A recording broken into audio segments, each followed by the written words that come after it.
Questions orales, oral questions. The honourable member for Thornhill. G7 today, surrounded by allies in the largest oil-producing province in the Federation. But thanks to the Liberal government, the oil and gas products they're demanding are still in the ground, and instead of powering our economy and Canadian paychecks. We've got laws blocking extraction, a cap that halts production, a shipping ban that stops it from leaving, and an industrial carbon tax that makes it all more expensive to build. Will the Liberals repeal our anti-energy laws and approve projects so that we can get jobs for our people and our resources to market? The Honourable Minister of Energy and Natural Resources. Speaker, what this government will do is pass the One Canadian Economy Act to get the economy going again. The Honourable Member for Thornhill. Here's the problem. As the G7 begins, the world may find out what Canadians have known for years. The Liberal laws still in place make it nearly impossible to get anything built. The Prime Minister's solution is not to fix the problem. Instead, he wants to give hall passes to the very few favoured VIPs to skip the line while everyone else waits. C-69, the emissions cap, the shipping ban, the industrial carbon tax, those are all still on the books. Everyone knows the laws are broken and we need to exempt projects for them. So why not just repeal the laws, period? The Honourable Minister of Energy and Natural Resources. Speaker, what my honourable colleagues should know is that the CEOs of the energy companies, the union workers, the rig workers are all supporting the One Canadian Economy Act, so it would be really great if they got on board as well. The Honourable Member for Calgary East. Please leave it in the ground, Liberals. Keep blocking resource projects, giving more dollars to dictators. Radical Liberal policies are costing Canadian jobs and keeping our clean, responsible Canadian resources out of the hands of our allies. With the G7 now under the way, will this Prime Minister put aside his radical climate agenda to make sure that Canadian resources get into the hands of our allies? The Honourable Minister of the Environment and Climate Change. Mr. Speaker, we've been clear, and I will repeat it once again. We are going to keep working to make sure Canada is an energy superpower. To do that, we need to be low risk, low cost, and low carbon. To build a strong Canadian economy, I hope the Conservatives will be able to help support us. Bravo. The Honourable Calgary East. Canada can't become energy independent until bad Liberal policies are repealed. The Prime Minister even admits that his own policies are what's not letting anything get built in this country. He even wants to give premiers veto over pipelines, ensuring that Americans get Canadian product at a fire sale price.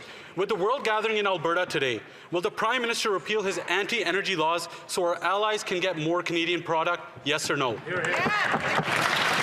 The Honourable Minister of Environment and Climate Change. Speaker, the answer is clear. If Canada wants to be an energy superpower, we need to do it in a smart way, and that is to make sure it's low risk, low cost, and low carbon. The Conservatives were unable to build anything because they didn't do environmental assessments, they didn't consult with Indigenous peoples. We're not going to follow the way they did things because that didn't get things done. We're going to get things done right. L'honorable député de Louis. The Honourable Member for Louis Saint Laurent Akanawak. Mr. Speaker, we're receiving the G7 countries right now, and Canada is in last place when it comes to resource development. For 10 years, this Liberal government has been anti-energy and anti-natural resources. The disastrous Bill 69 gave the federal government the right to veto hydrogen and electricity. We would have never been able to develop Manic, James Bay, or Remain. When will the government repeal C-69? The Honourable Government House Leader.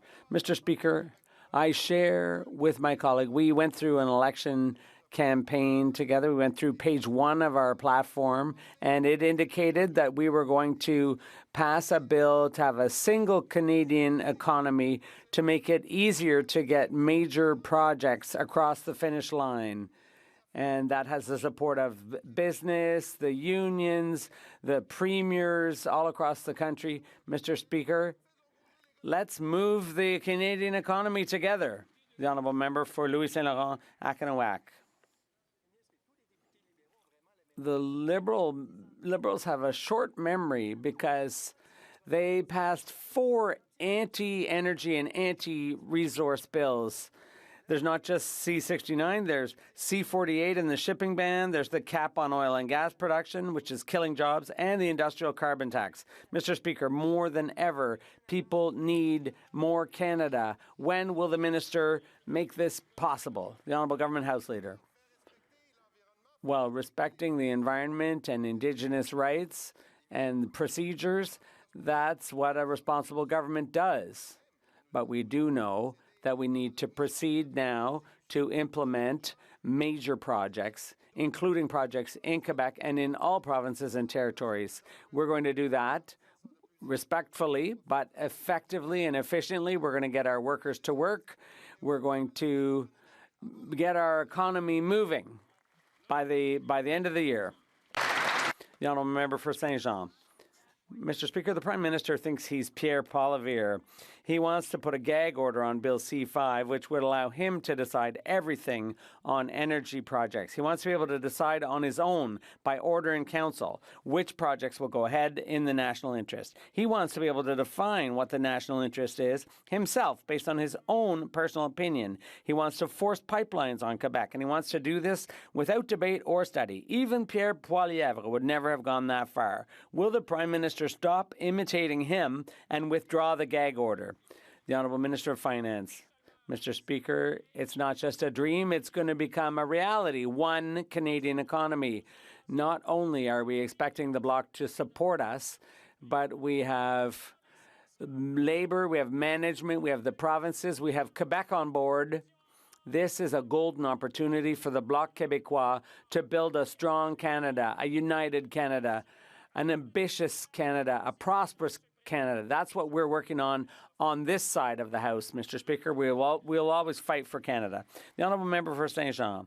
Mr. Speaker, when the Conservatives want to ram a Liberal bill through Parliament using closure, when Danielle Smith supports the federal Liberals in Ottawa, that proves that C-5 is being controlled by the oil companies. Quebecers didn't vote Liberal to have Conservative policies forced on them through closure and in the interests of oil companies and Danielle Smith. If Quebecers had wanted Pierre Poilievre, they would have voted for him. Why are the Liberals betraying Quebecers' trust? The Honourable Government House Leader. There were stakeholders from civil society, from business, and the Bloc is exaggerating here just a little bit, Mr. Speaker, because what we've done is brought together unions, business, provincial and territorial governments. We are going to implement green projects, renewable projects, projects that will put people to work and will move the Canadian economy forward. And all before Canada Day, Mr. Speaker. The Honourable Member for Repentigny.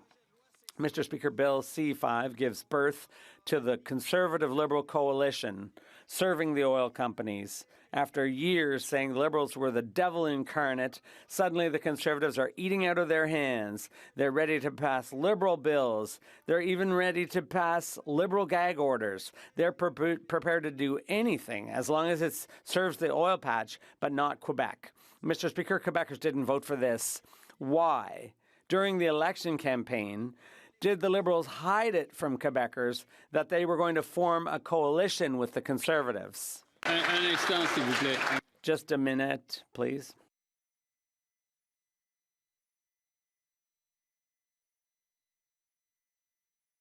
L'honorable député. Could the honourable member withdraw the word he used, a word that we don't use in the House?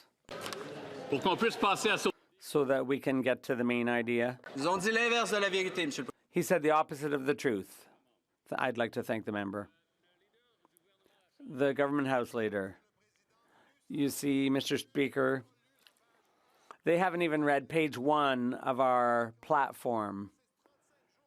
And we spent 35 days on the hustings talking about getting the economy going and making this country one single economy that would be able to do big things, that would advance Quebec, advance Canada, advance green energy, advance all of our workers. The Quebecers did vote for that. The Bloc is wrong about that.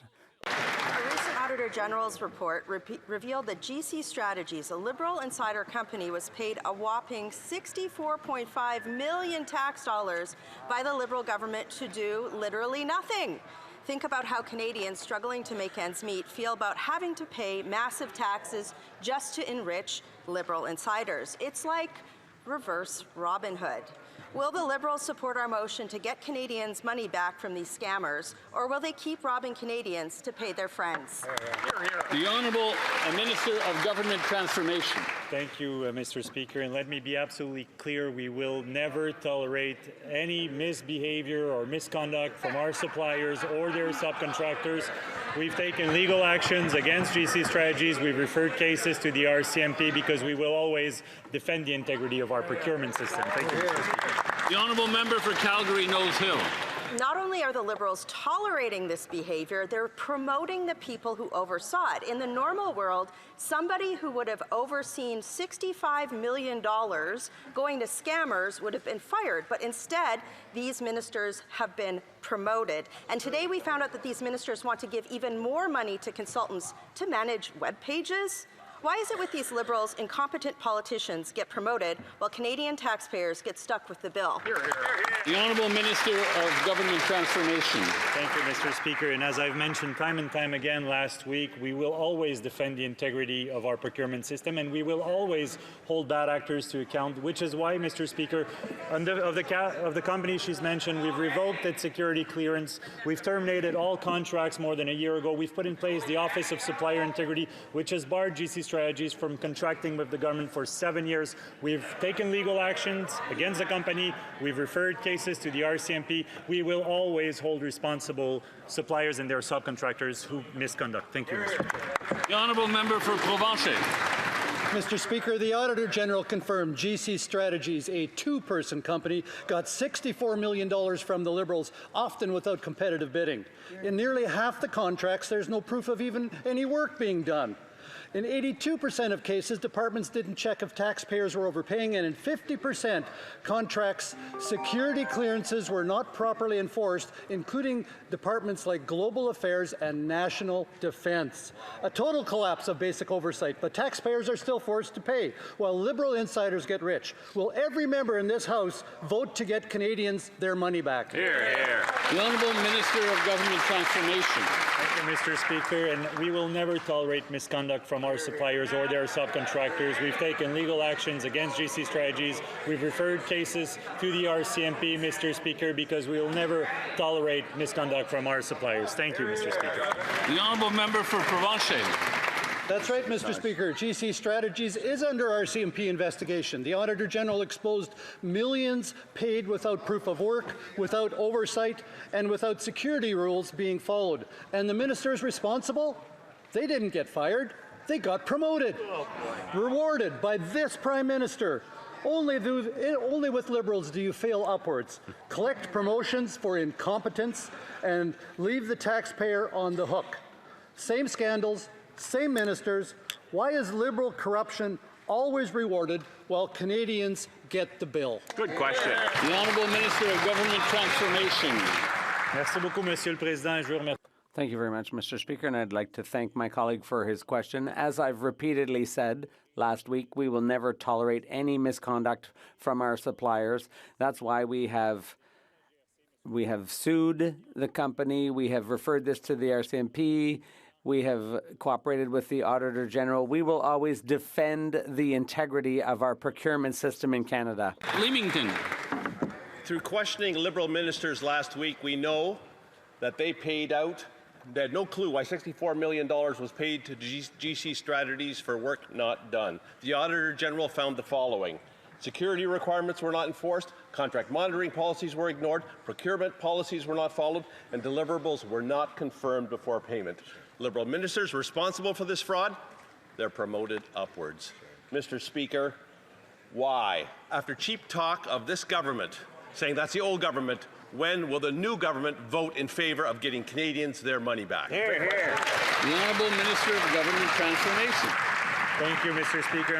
On this side of the aisle, we'll always defend the integrity of our procurement system, which is why we've put in place recommendations from previous report of the Auditor General.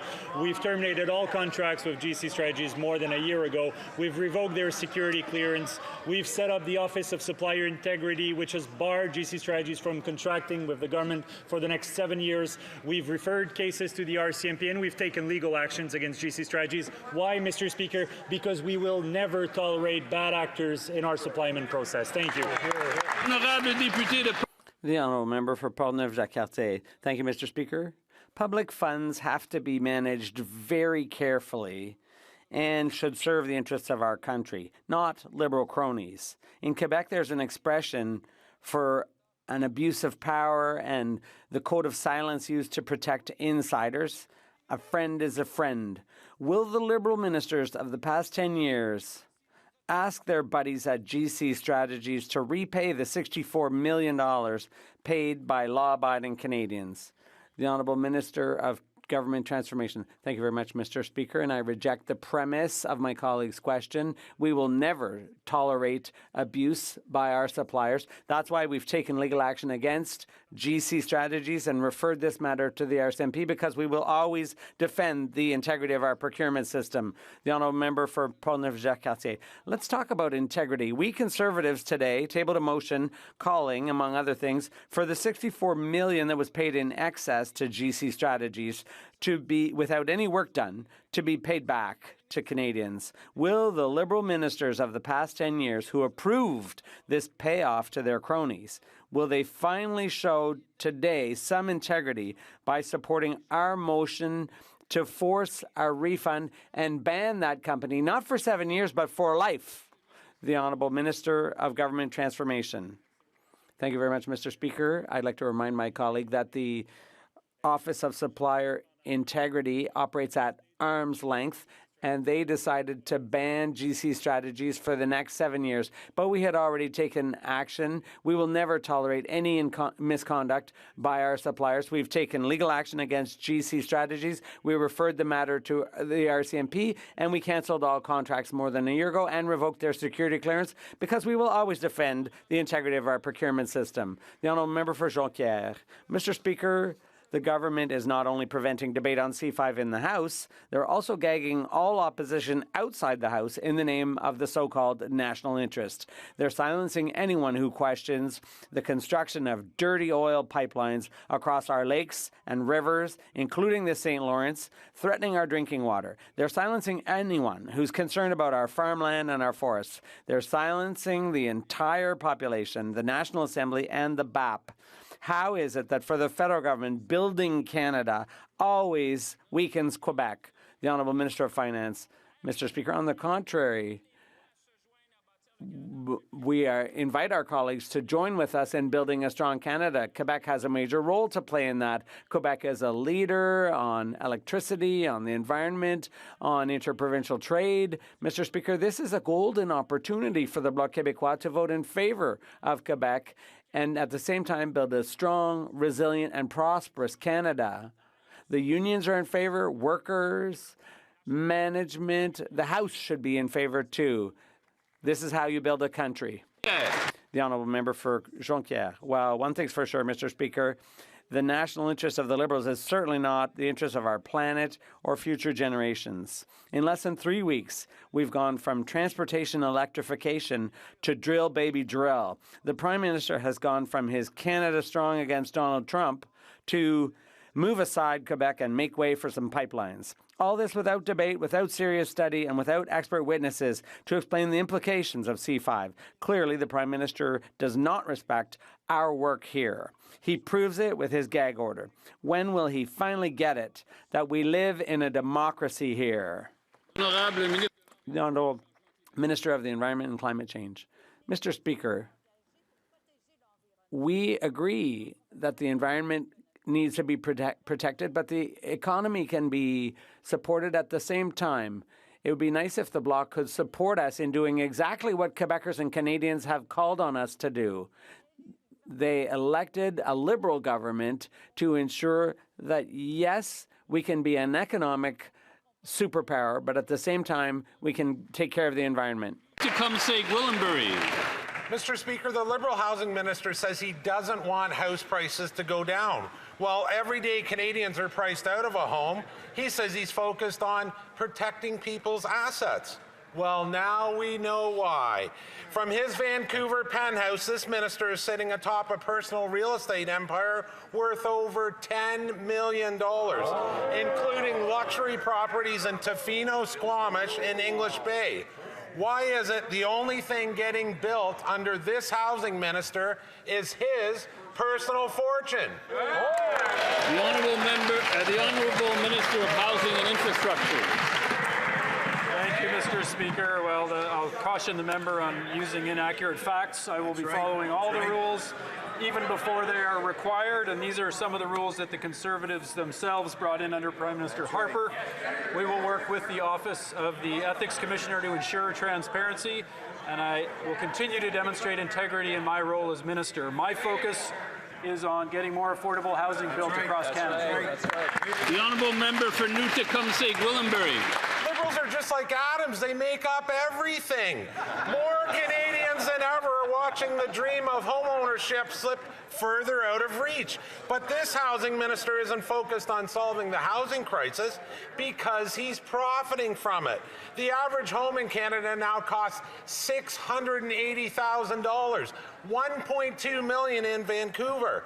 Rents and mortgages doubled, housing starts are down, so why is the minister more interested in protecting his real estate empire than ensuring Canadians can afford a home?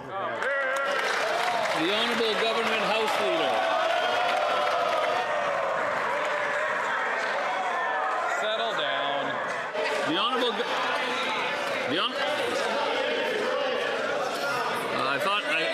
I thought we wanted to finish question period on time. The Honourable Government House Leader. Mr. Speaker, the Minister of Housing, indeed all ministers and members of this House, live under some of the most stringent ethical requirements that require disclosure and transparency. As that member knows very well, the Minister of Housing is obviously complying with all of those rules, will continue to do so, and at the same time, he will continue working on providing housing opportunities for Canadians. That's why he's there. That's what he's going to do.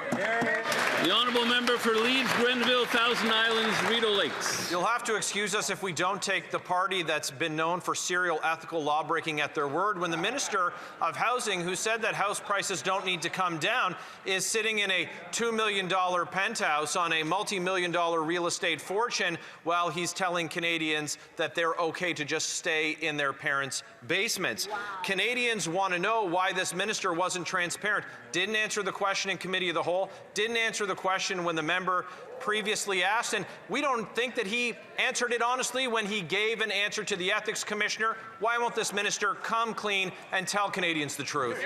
The Honourable Government House Leader. Mr. Speaker, the minister quite literally just gave the answer on the floor of this House. That member knows, as do his colleagues, that we live under ethical guidelines that are among the most stringent in the world. They govern all the members of this House. That minister is in full compliance with all of the rules. That member knows better. The Honourable Member for Dufferin-Caledon. He's in compliance with his multi-million-dollar real estate empire. That's the only thing he's in compliance with while people are living in tent cities. This minister has said the housing market is working just fine. This from a real estate tycoon. While he has a $2.4 million penthouse in Vancouver, a $5.6 million lakefront property, and a $3 million estate in Tofino. You think housing prices are going to go down? No way. It's not in his financial interest for them to go down. How can anyone believe this minister will do anything for housing when it's in his vested interest to keep his real estate portfolio high and Canadians in tents? The Honourable Government House Leader. The minister is literally spending day and night, 7 days a week at creating opportunities in housing for Canadians, while at the same time being in full compliance with the strictest ethical obligations faced by public office holders in the world, Mr. Speaker. You know that. Those members know that. We are in full compliance. That will continue to be the case. The honourable member for Côte-du-Sud, Rivière-du-Loup, Kataskamik-Témiscouata. Thank you, Mr. Speaker. The Liberal Housing Minister has said that house prices don't need to go down. Not surprising when we know that he's sitting on $10 million in real estate. He has a $3 million home in Tofino, another $5.6 million home in Squamish, and a luxury penthouse in Vancouver. Meanwhile, in Quebec, young people are stuck in their parents' basements. They're not able to buy a home. They're not able to rent a home. Why is the minister from up in his luxury penthouse telling young Quebecers that the price of homes doesn't need to go down? The Honourable Government House Leader. Mr. Speaker, the member knows very, very well that not only has this Minister of Housing been working day and night to create housing opportunities for all Canadians, but he also knows that he has totally complied with our ethics regime. It's one of the most strict ethics regimes in the world. He's completely in compliance with the Ethics Commissioner. The Ethics Code covers transparency, and that's what the minister has followed. The honourable member for Labrador. Mr. Speaker, our new government recently introduced the One Canadian Economy Act, intended to tear down internal barriers to trade, cut red tape, and get nation-building projects off the ground. While it is true that the bill is critical to help grow our economy, Indigenous communities' individual rights must be respected throughout the process. Can the Minister of Northern and Arctic Affairs outline how the Indigenous partners will be consulted and how these communities will benefit from this bill? Thank you, Mr. Speaker. The Honourable Minister of Northern and Arctic Affairs. Thank you, Mr. Speaker. I'd like to thank the member of Labrador for his important question. As a First Nations rights holder as well, I want to acknowledge the concerns raised by Indigenous leaders across this country. Their voices matter. That's why we're investing in real consultation with $40 million to support Indigenous engagement, in addition to establishing an Indigenous Advisory Council. This legislation will be an economic game changer for Indigenous people like never before. The honourable member for Parry Sound, Muskoka. Mr. Speaker, the Liberals' own housing agency's latest numbers on housing starts are out, and they are bad, particularly in cities that received money from their Housing Accelerator Fund. For example, Vancouver, they got $115 million. Starts are down 10%. Kelowna got $31.5 million. Starts are down 33%. On May 13th, the latest housing minister claimed that he wanted to build on the housing successes of the last few years. What success? When will the Liberals learn that bureaucrats don't actually build houses? The Honourable Minister of Housing and Infrastructure. Thank you, Mr. Speaker. As the member opposite will know, there are monthly fluctuations to the housing starts across Canada. That's right. And there's really good news in the CMHC report, Mr. Speaker. We are on an annual pace of almost 280,000 housing starts this year, which is almost a record. And we won't stop there, Mr. Speaker. We are focused on doubling housing starts in this country over this next decade, and we will stick to that goal. The honourable member for Parry Sound, Muskoka. Well, it doesn't just stop there. Hamilton got $93.5 million. Housing starts there are down 50%. Toronto got $471 million. They're down 58% there. Guelph got $21.4 million, and housing starts there are down over a whopping 78%. Whoa. Yet the Liberal plan is to continue spending on city bureaucracies, and now they want to build a third federal housing bureaucracy. When will this government learn that repeating their same mistakes and expecting a different result is not going to solve what is quickly becoming a housing catastrophe?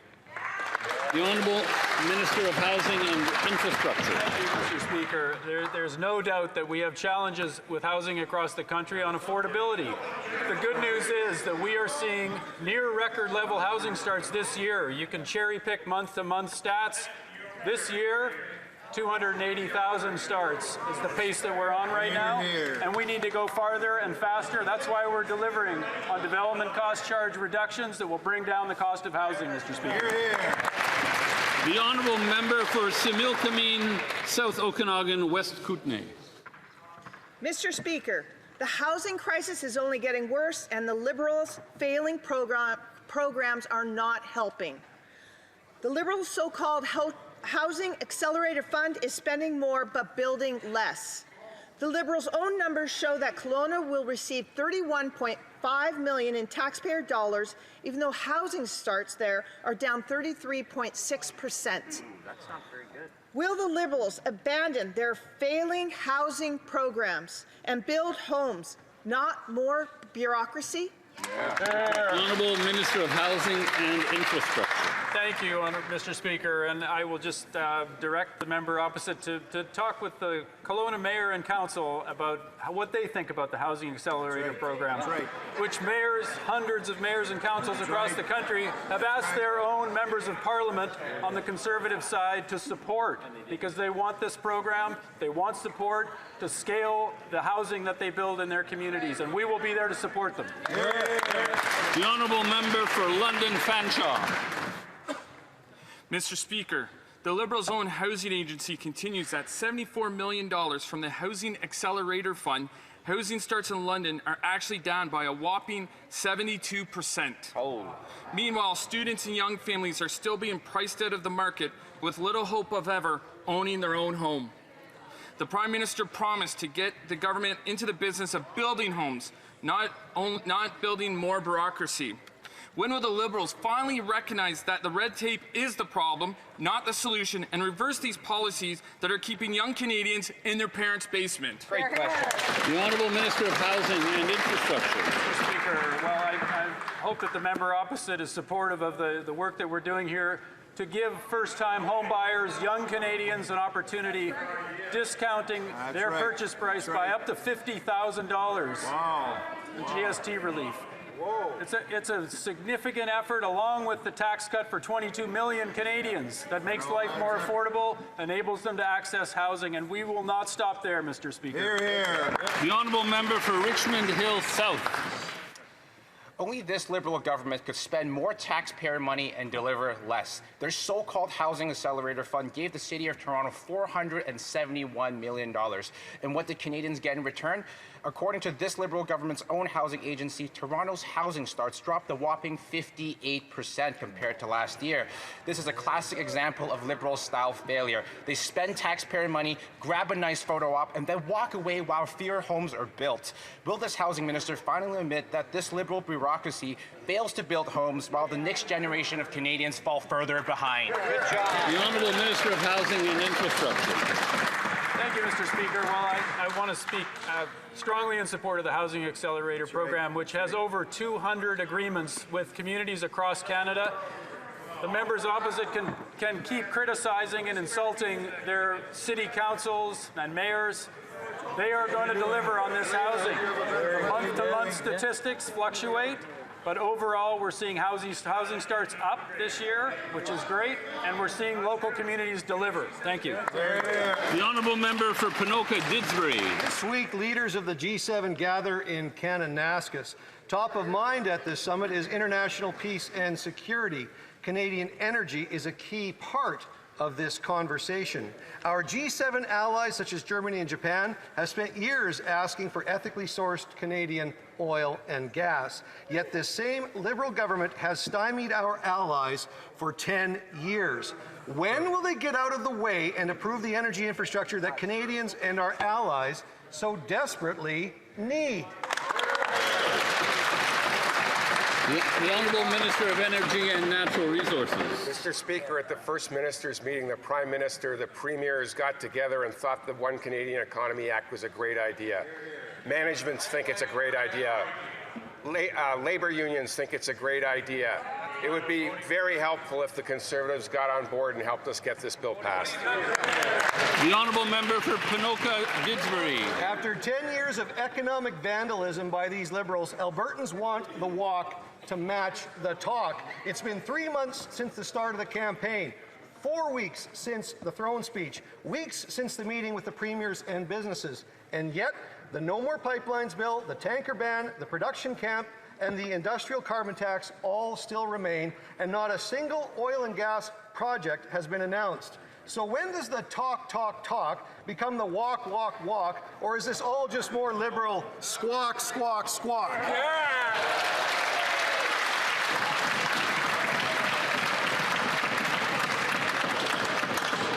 The Honourable Minister of Energy and Natural My Resources. honourable colleagues will get an opportunity later this week to put their money where their mouth is and vote for this bill. The Honourable Member for Sudbury East, Manitoulin Nickel Belt. After 10 years of Liberals, Canada's pipelines are more clogged than a kitchen sink. Thanks to anti-energy laws like C-69, the No New Pipeline Law, the job-killing production cap, and the industrial carbon tax. Our energy industry is struggling. Investment has fled, and companies won't build under these conditions. Will the Prime Minister finally scrap this anti-energy agenda so we can sell to our allies and bring home bigger Canadian paychecks? The Honourable Minister of the Environment and Climate Change. When Canadians elected this Liberal government, what they asked for was for us to be able to build a strong, united country. What I hear from the opposition is division. That's not what Canadians want. What we saw when the premiers and the prime minister sat down together was how we're going to build together. I hope that they're going to support our Build Canada Act so that we can actually get the job done. Let's go. The Honourable Member for Mégantic-l'Érable-Lotbinière. 10 years of Liberal lethargy, 10 long years with Canada on the sidelines, even as the entire world has looked to us for our natural resources. A lost decade where the Liberals have turned their backs on our allies and put in place the most anti-development environmental laws of any G7 country.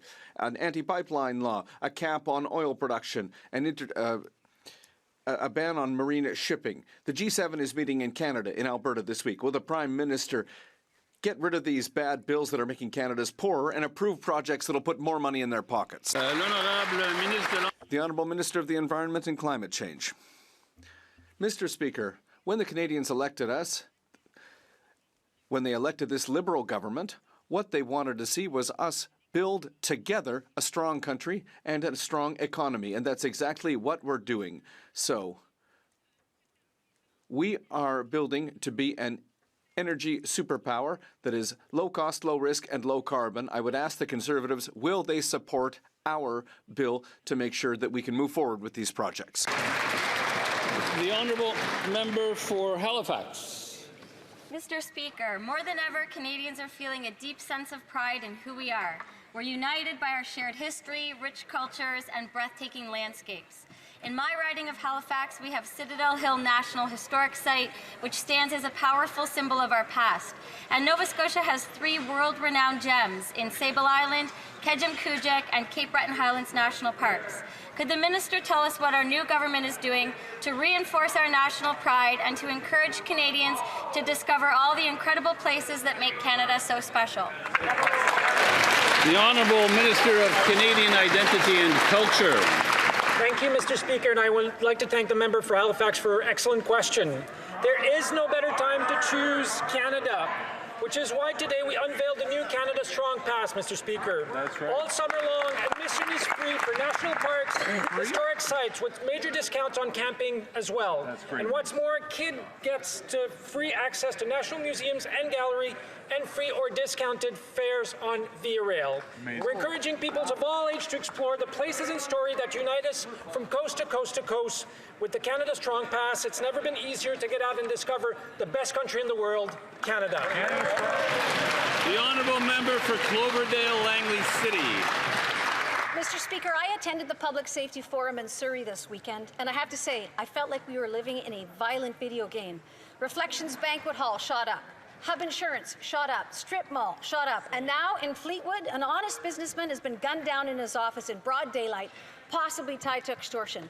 The message from these criminals is clear. Pay up or your family will pay the price. And what's the government doing? Wasting hundreds of millions going after licensed gun owners while gangsters roam free. Will the Liberals commit to protect Canadians from violent extortionists? That's right. The Honourable Minister of Public Safety. Mr. Speaker, first off, I had the chance to meet with the Mayor of Surrey just recently and talked to her about the concerns in her community, as well as many of the members that represent Surrey that are in the House today. Extortionists must be held to account for their crimes.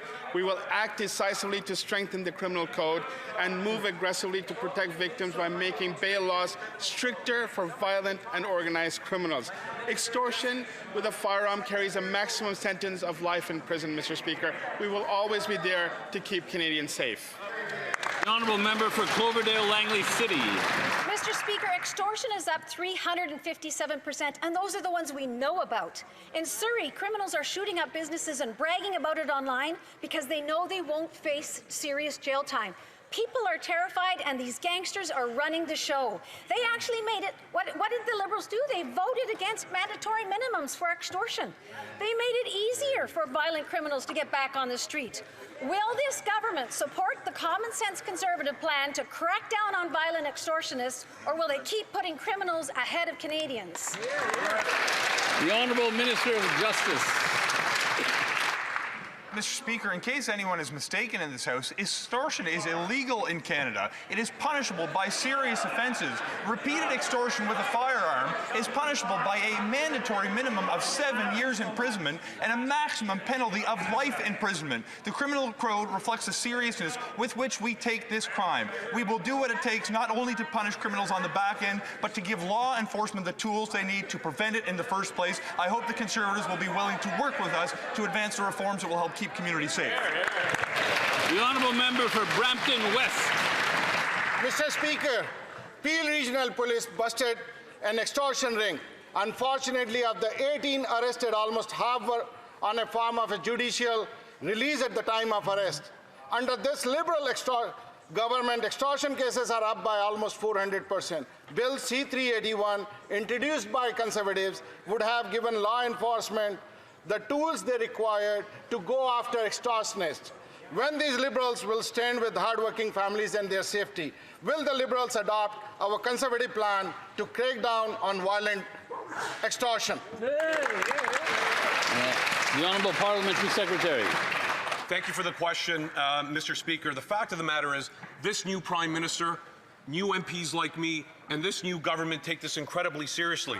The fact of the matter is we're hiring 1,000 new RCMP personnel, 1,000 new CBSA members to go after the bad guys. And I hope that member and those members on the side of the House will support us in the Strong Borders Act. Thank you.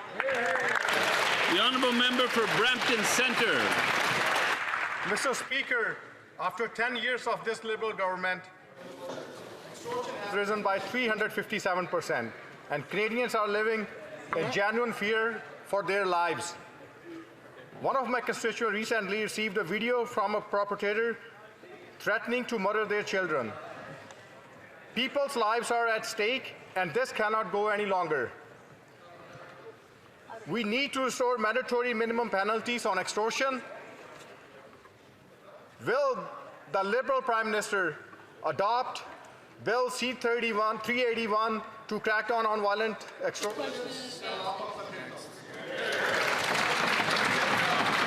The Honourable Minister of Justice. Mr. Speaker, as I shared a moment ago, extortion is illegal in this country. Perpetrators should be apprehended and punished. If the member does not believe that extortion is punishable by serious offences, I would point him to the fact that repeated violent extortion with a firearm is punishable by a minimum of 7 years imprisonment, a maximum penalty of life imprisonment, Mr. Speaker. This reflects the seriousness with which this government takes this very serious crime. But it's important we not only punish wrongdoers on the back end, but we invest in law enforcement to give the tools they need to keep communities safe in the first place. I hope that the members opposite will join us as we advance important reforms to protect Canadians. The honourable member for Brampton Centre. Mr. Speaker, every day law enforcement officers from across Canada work tirelessly to ensure that our communities are kept safe from crime. At the same time, organized criminals are taking advantage of new technologies to evade the police. Can the Minister of Public Safety inform this House how the Strong Borders Act is modernizing the tools law enforcement uses in their fight against organized crime? The Honourable Minister of Public Safety. Mr. Speaker, allow me to thank the honourable member for Brampton Centre for her question and her hard work. Just this morning,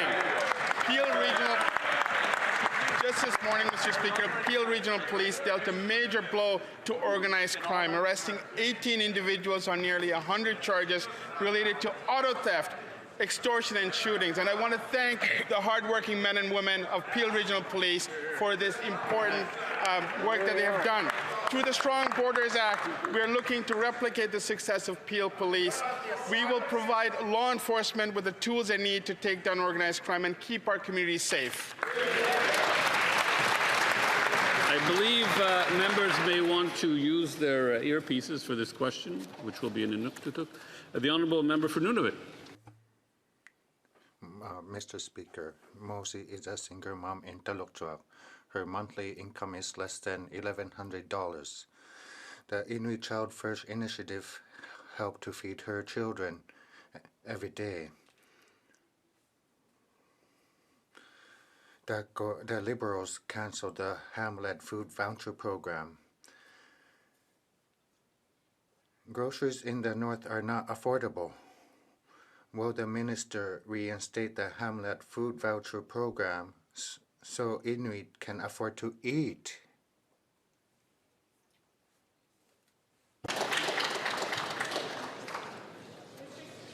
The Honourable Minister for Northern and Arctic Affairs. Mr. Speaker, it's public knowledge that Nutrition North is undergoing an external review. And we also have an internal review underway. We're committed to building on the positive steps already taken, like the Food Harvesters Program and the Community Kitchen Program, to ensure that northern communities benefit fully from these types of initiatives. Thank you. And that concludes the question period.